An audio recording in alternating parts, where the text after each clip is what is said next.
Benedicite, muy buenos días. Continuamos compartiendo los comentarios a las sentencias del Pseudo Antonio en la Filocalía. La sentencia 121 dice así: todo lo que Dios hace, lo hace para el hombre, porque Él es bueno. Todo lo que el hombre hace, lo hace para sí mismo, ya sea el bien como el mal. Para que tú no te asombres al comprobar la prosperidad de los malvados, debes saber que, así como los gobiernos mantienen a los verdugos, a quienes, aunque no alaban sus pésimas intenciones, ordenan ajusticiar a aquellos que son dignos de castigo, del mismo modo Dios permite que los malvados opriman a los vivos y así castiguen a los despiadados por su intermedio.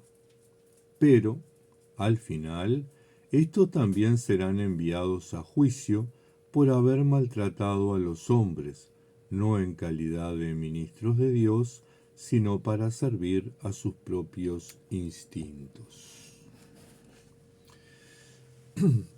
El comienzo de esta sentencia me recuerda que el texto de la Escritura: tanto amó Dios al mundo. Tanto amó Dios al mundo que envió a su Hijo. Y aquel otro que dice Dios es bueno, o solo Dios es bueno, cuando el joven rico le dice a Jesús, maestro bueno, y Jesús le dice, solo Dios es bueno. De alguna manera, el comienzo de esta sentencia nos habla de la generosidad de Dios, una generosidad que llega al extremo, una generosidad que se brinda a toda la humanidad. Todo lo que Dios hace, lo hace para el hombre. Por otro lado, contrapone el egoísmo humano. Hacemos las cosas para nosotros, bien sea para bien o para mal. No siempre hacemos las cosas para Dios, no siempre hacemos las cosas para servir a los demás, no siempre hacemos las cosas para mejorar nuestro entorno.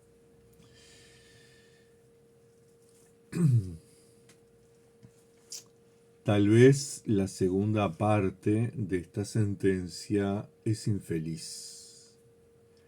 Infeliz la explicación del mal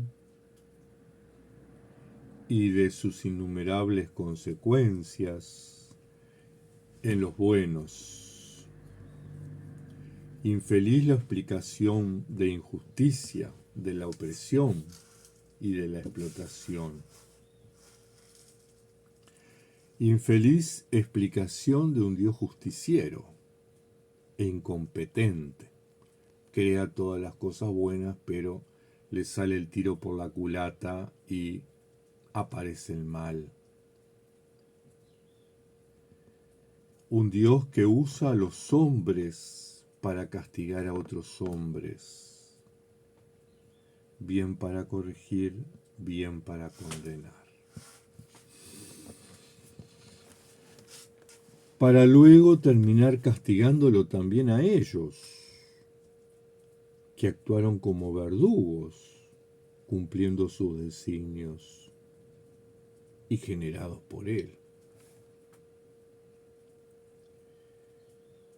En realidad, la prosperidad de los malvados tiene su origen en la injusticia, en la opresión, en el uso del poder.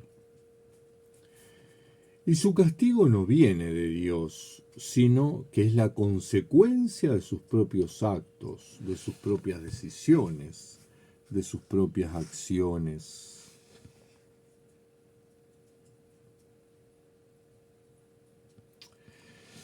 Estos textos que estamos leyendo del Pseudo Antonio en la Filocanía son productos de su tiempo, de la concepción que había de Dios y del entorno en ese momento.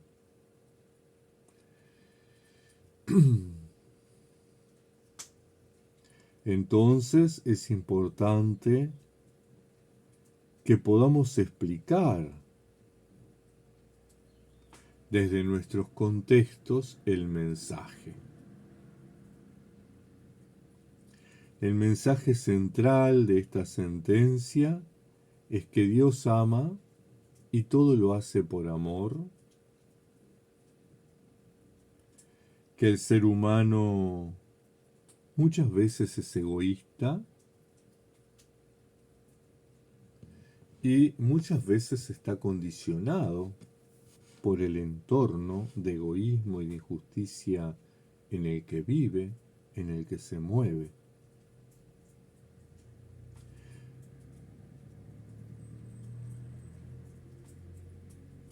Es importante que no tomemos estos textos literalmente, porque de lo contrario tendremos infelices interpretaciones, ideas equivocadas.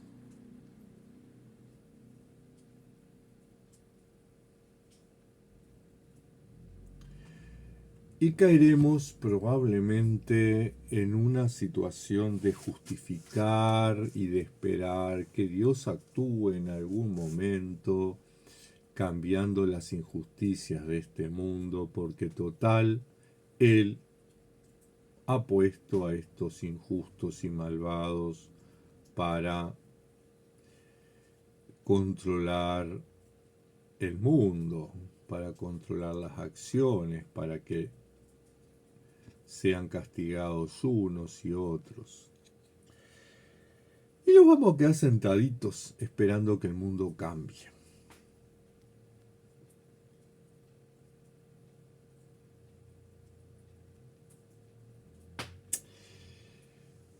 Un ejemplo grosero, pero muy aterrizado para desbaratar estos planteos, sería preguntarnos si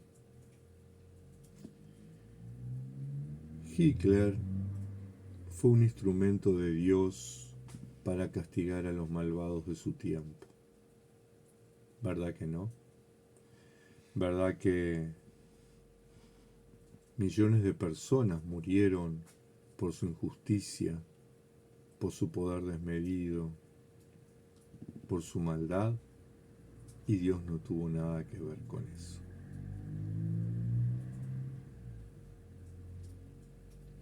Dios no se vale de los malvados.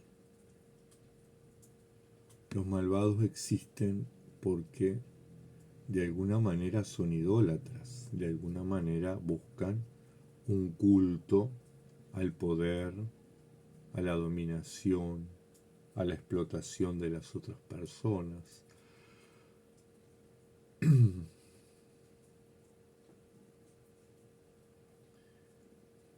Y el mal que hay en el mundo y en su entorno es consecuencia de sus acciones y de sus decisiones. Por lo tanto, es importante que los cristianos combatamos con nuestras buenas acciones esas malas acciones, con nuestras buenas palabras esas malas palabras, con nuestros buenos mensajes esos malos mensajes. La sentencia 122 dice así: los que rinden culto a los ídolos, si conocieran y vivieran con el corazón a qué están prestando culto, no errarían alejados de la verdadera piedad. Infelices, más bien, viendo el decoro, el orden y la providencia que Dios pone en todas las cosas, conocerían mejor aquel que ha hecho estas cosas para el hombre.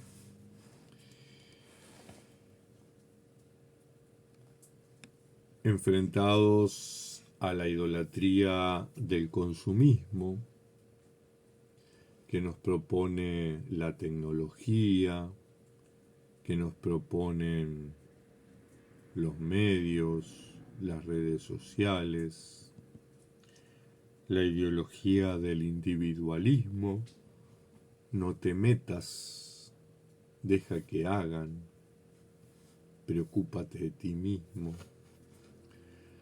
la idolatría del poder, del dinero, de la falta de solidaridad.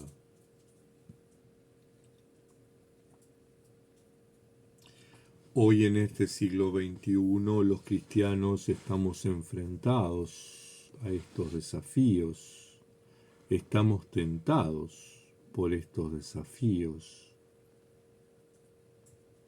Los ídolos del sistema religioso, del sistema económico, de la cultura y la sociedad.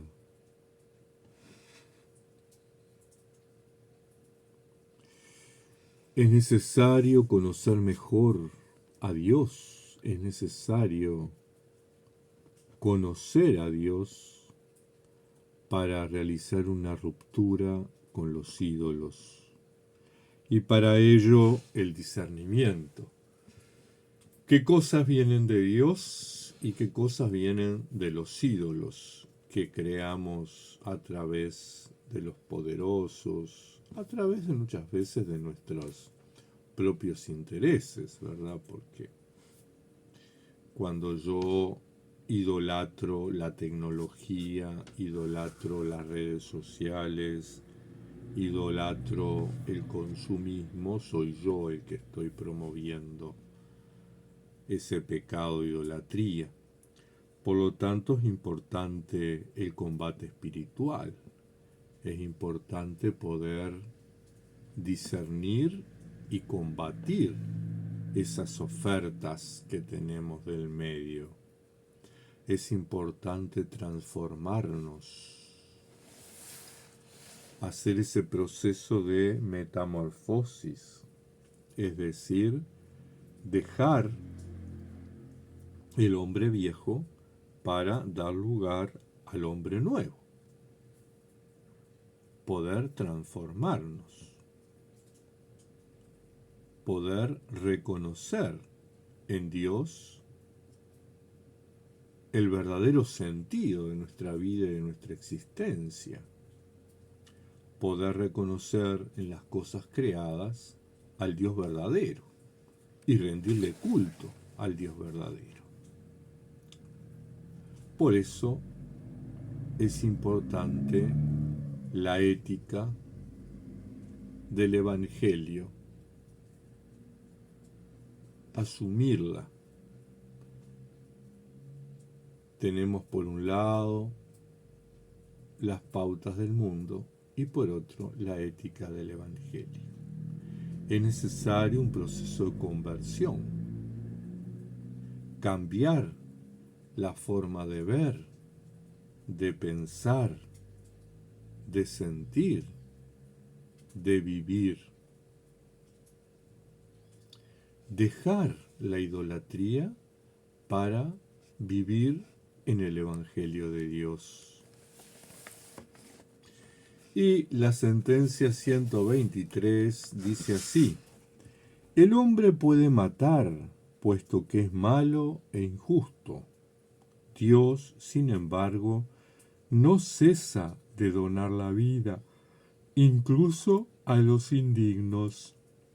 Él está, de hecho, limpio de celos y es bueno por naturaleza. Por esto ha querido que el mundo fuera hecho y fue hecho para el hombre y para su salvación. Las tres sentencias hoy nos hablan de esa bondad de Dios, de ese amor de Dios, contrapuesto a la maldad humana. Pareciera que el pseudo Antonio nos dice: el ser humano es malo e injusto.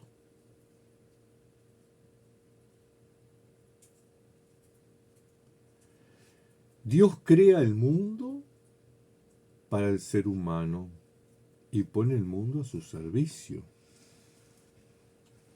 Cuando habla del mundo, habla de los medios, de los recursos, ¿verdad? Todos los medios para llegar a una vida digna y feliz. Sin embargo, los seres humanos nos empeñamos en contaminar el aire, en deforestar los montes, las selvas, en hacer crecer los desiertos, en contaminar los océanos, en destruir las especies animales y vegetales, el matar la vida. Lo contrario a Dios, Dios genera vida. El ser humano pareciera empeñarse en generar muerte.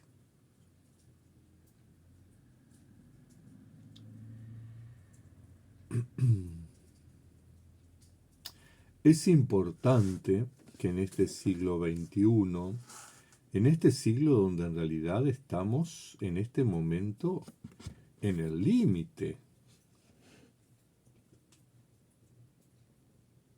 ya la existencia humana y la existencia de la vida en el planeta está en riesgo. Unos hablan del calentamiento global, otros hablan de la contaminación, otros de las guerras nucleares, otros de las guerras bacteriológicas, otros de la explotación, otros de la falta de agua. Lo cierto es que parece que el reino de la muerte se está instalando y está corriendo, está opacando, está desplazando el reino de la vida digna, de la vida feliz, de la vida abundante.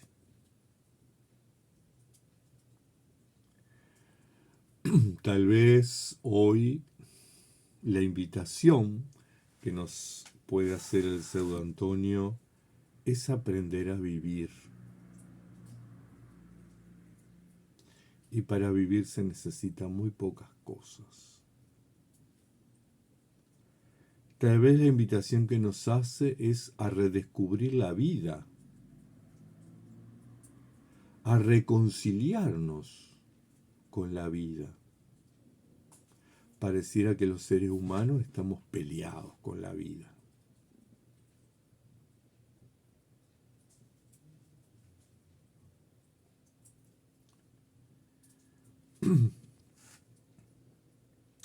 Por ahí la gran invitación de detenernos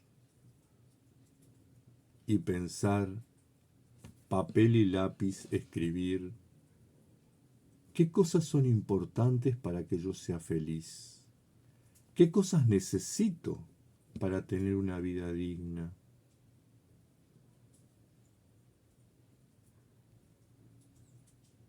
¿Qué cosas tengo que cambiar? Porque el cambio empieza por nosotros.